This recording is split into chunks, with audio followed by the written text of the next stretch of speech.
Assalamualaikum warahmatullahi taala wabarakatuh dan salam sejahtera.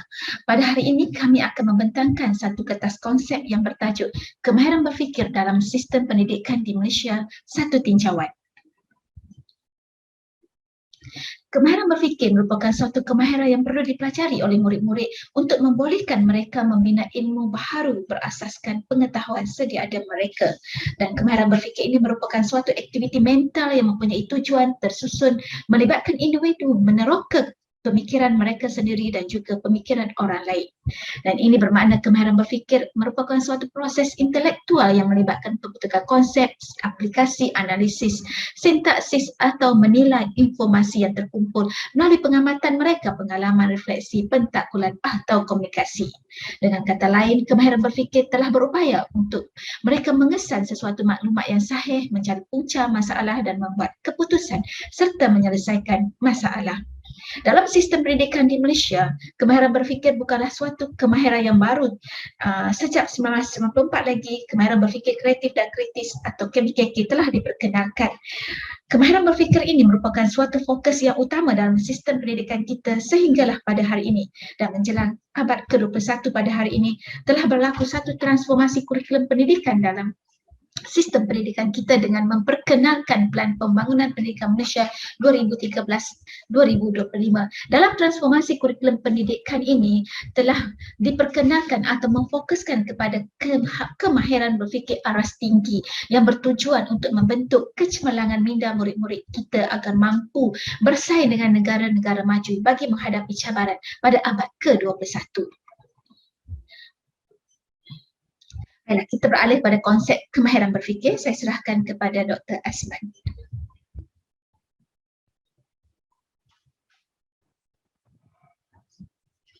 Baik, terima kasih Dr. Arfah, dan insyaAllah saya akan jelaskan sedikit berkaitan dengan konsep kemahiran berfikir. Jadi sebagaimana tuan-tuan dan puan-puan, kalau kita lihat bahawa konsep kemahiran berfikir ini dia berkembang daripada seorang pekaji kepada pekaji yang lain-lain. Kalau kita lihat kalau kita lihat daripada apa yang dikatakan oleh Mayer, kemahiran berfikir ini dia merupakan satu proses mental yang melibatkan kepada pengelolaan operasi mental lah, yang mana mengikut Mayer dia bertujuan untuk menyelesaikan masalah. Dan kemudian dia merupakan satu pemikiran yang melibatkan aktiviti kognitif yang berlaku di dalam minda. Dan dikesan berdasarkan kepada tingkah laku seseorang lah, berdasarkan kepada apa yang dipikirkan. Kemudian konsep ini berkembang pada tahun 1991. Kalau kita lihat Bayer pula, dia menakrifkan kemahiran berfikir ni sebagai suatu kebolehan manusia untuk membentuk satu konsep, menyatakan sebab dan juga membuat keputusan. Dan kemahiran berfikir dia merupakan satu kebolehan yang dimiliki oleh seseorang untuk membolehkan mereka itu hidup berdikari. Jadi tuan-tuan dan puan-puan, di peringkat Kementerian Pendidikan Malaysia pada 2002, kalau kita lihat kemahiran berfikir, KPM mentakrifkan dia sebagai satu kemahiran ataupun satu proses yang menggunakan minda untuk mencari makna dan juga pemahaman terhadap sesuatu perkara bagi melahirkan satu ciptaan baru dan juga idea-idea yang bernas. Semasa digunakan juga untuk membuat pertimbangan-pertimbangan yang wajar bagi membuat keputusan dan juga menyelesaikan masalah. Dan konsep ini sangat penting untuk diaplikasikanlah kepada murid-murid, terutamanya dalam konteks sekarang untuk menghadapi arus globalisasi.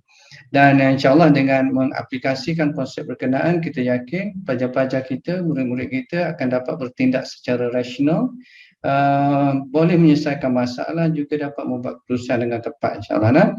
Kemudian pada tahun 2012, konsep kemahiran berfikir ini dikategorikan juga pula kepada kemahiran berfikir secara kreatif dan juga secara kritis. Dan kita lihat bahawa kemahiran berfikir dalam konteks ini yang melibatkan kemahiran berfikir kritis dan juga kreatif ini, dia merupakan satu peringkat kemahiran berfikir yang paling tinggi lah, di mana pelajar-pelajar ataupun orang yang terlibat untuk membuat kemahiran berkenaan perlu membuat penakulan serta membuat pertimbangan-pertimbangan secara logik, secara rasional, secara adil dan juga saksama bagi membolehkan satu perkara itu dinilai lah. Dalam abad 21 kita lihat KPM melihat kemahiran berfikir ini mentarikkannya dalam konteks yang lebih luas, iaitu diperkenalkan kepada konsep kemahiran berfikir aras tinggi, yang mana konsep ini diperkenalkan di dalam transformasi kurikulum yang ada di dalam PPPM kita 2012 hingga 2025. Dan mengikut Levy dan Smith pula, kemahiran berfikir aras tinggi yang diperkenalkan oleh KPM ini, dia merupakan satu proses untuk menerima maklumat baru, kemudian maklumat berkenaan diproses, kita membuat penilaian, membuat keputusan, dan akhirnya maklumat-maklumat berkenaan digunakan untuk menyelesaikan masalah.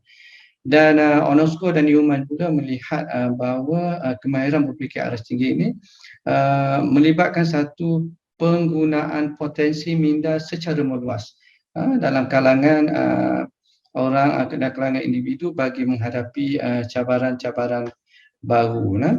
Jadi yang sekarang ni yang ada di peringkat Kementerian Pendidikan Malaysia, kemahiran berfikir aras tinggi dilihat sebagai satu keupayaan untuk mengaplikasikan pengetahuan, kemahiran dan juga nilai dalam membuat penaklukan dan juga refleksi bagi menyelesaikan satu masalah, bagi membuat keputusan dan bagi membuat inovasi dan berupaya untuk mencipta sesuatu yang barulah.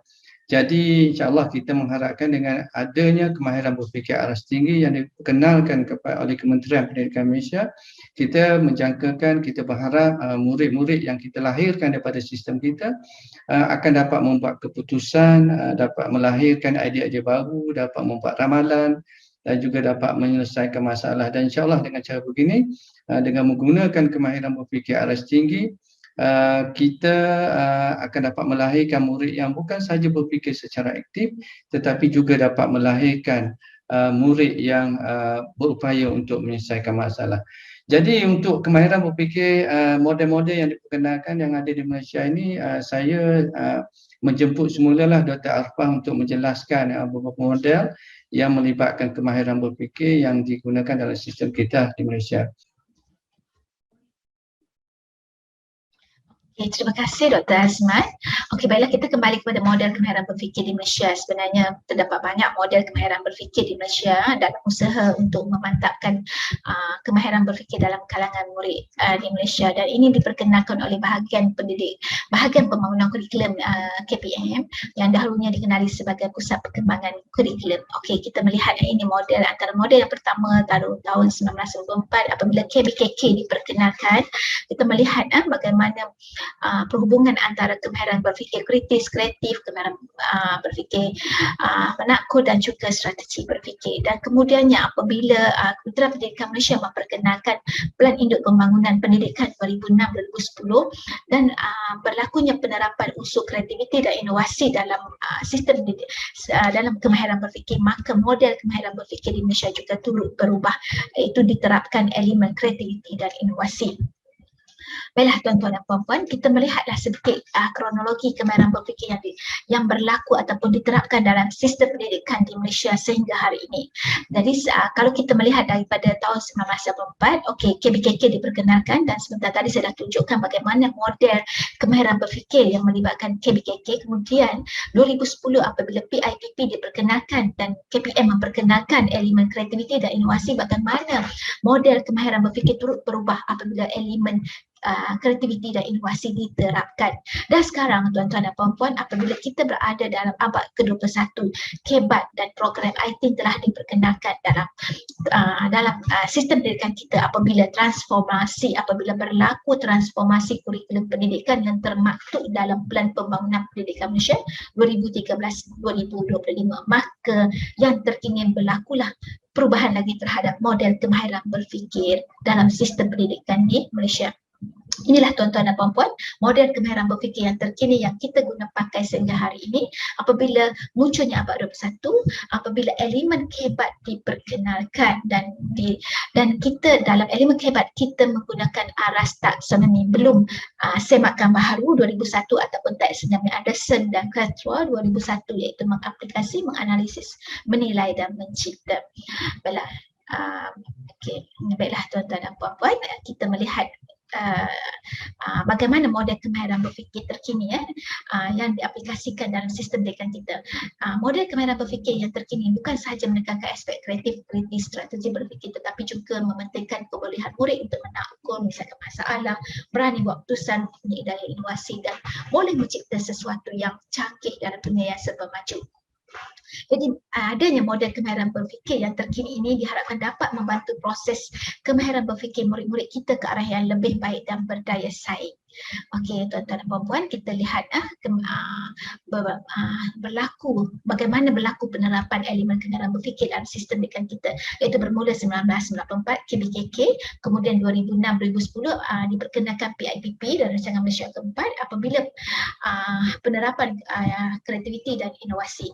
Bagaimana kita nak membangunkan modal insan yang kreatif dan inovatif bagi memenuhi keperluan negara pada abad ke-21. Jadi apabila muncul abad 21, murid perlu berupaya untuk bersaing pada peringkat global. Sebab itulah berlakunya transformasi pendidikan, iaitu penekanan kebat kemahiran berfikir aras tinggi yang termaktub dalam Pelan Pembangunan Pendidikan Malaysia 2013-2025. Dan kita melihat ini ada perbezaan KBKK 1994 dan KEBAT 2013 semua. Dalam KBKK dia terhad dan kita melihat dalam KEBAT fokusnya adalah lebih luas. Okey, Okey, dan kita melihat juga minta maaf Okey, kita melihat juga bagaimana dalam Pelan Pembangunan Pendidikan Malaysia 2013-2025 murid belajar bagaimana untuk memperoleh ilmu pengetahuan dengan cara menerapkan perasaan ingin tahu dan mengamalkan pembelajaran sepanjang hayat. Jadi dalam hal ni murid perlu menguasai pelbagai kemahiran kognitif termasuk penakulan, kreatif, kritis serta inovatif. Jadi dalam sistem pendidikan di Malaysia kita tengok walaupun berlaku beberapa semakan dalam KBSR, KBSN dan yang terkini ialah KSSR dan KSSN. Apa yang penting dan yang menjadi unsur utama dalam KPM yang dinyatakan secara tersurat ialah kemahiran berfikir. Jadi dalam kes ni, dalam hal ini ialah penekanan elemen kebat dalam usaha untuk melahirkan murid yang boleh menguasai kemahiran berfikir dalam setiap disiplin ilmu. Jadi ini ialah kita melihat daripada peringkat awal dahulu dalam laporan tahunan KEBAT 2014 pada mula-mula KEBAT diperkenalkan bagaimana diterapkan elemen kemahiran berfikir dalam sistem pendidikan kita. Kita melihat bagaimana diperkenalkan kepada guru-guru panduan mengajar, slide pembentangan dan sebagainya, dan juga guru-guru diberi latihan untuk mengaplikasikan KEBAT dalam bilik darjah dan seterusnya. Dalam pentaksiran juga tidak terkecuali di mana pada peringkat awalnya dahulu 20% daripada soalan-soalan telah diperkenalkan dengan aras KEBAT, iaitu mengaplikasi, menganalisis, menilai dan juga mencipta. Baiklah tuan-tuan dan puan-puan, secara kesimpulannya kita boleh lihat bahawa dalam sistem pendidikan di Malaysia sangat mementingkan kemahiran berfikir. Justru pendidikan merupakan satu platform berlakunya proses PDP, kemahiran berfikir secara kritis dan kreatif. Ini adalah kerana segala maklumat sekarang berada di hujung jari, jadi murid kita perlu berfikir lebih kritis, kreatif dan matang dalam membuat sebarang penilaian. Dan sekarang kita berada dalam abad ke-21, suatu abad yang kehidupannya serba pantas. Justru generasi kita, murid-murid kita pada hari ini perlu memiliki kemahiran berfikir pada aras tinggi untuk membolehkan mereka bersaing dengan cabaran teknologi dan kecanggihan ilmu. Oleh sebab itulah tuan-tuan dan puan-puan, sistem pendidikan di negara kita amat mementingkan kemahiran berfikir aras tinggi. Okey, baiklah, sekian. Terima kasih.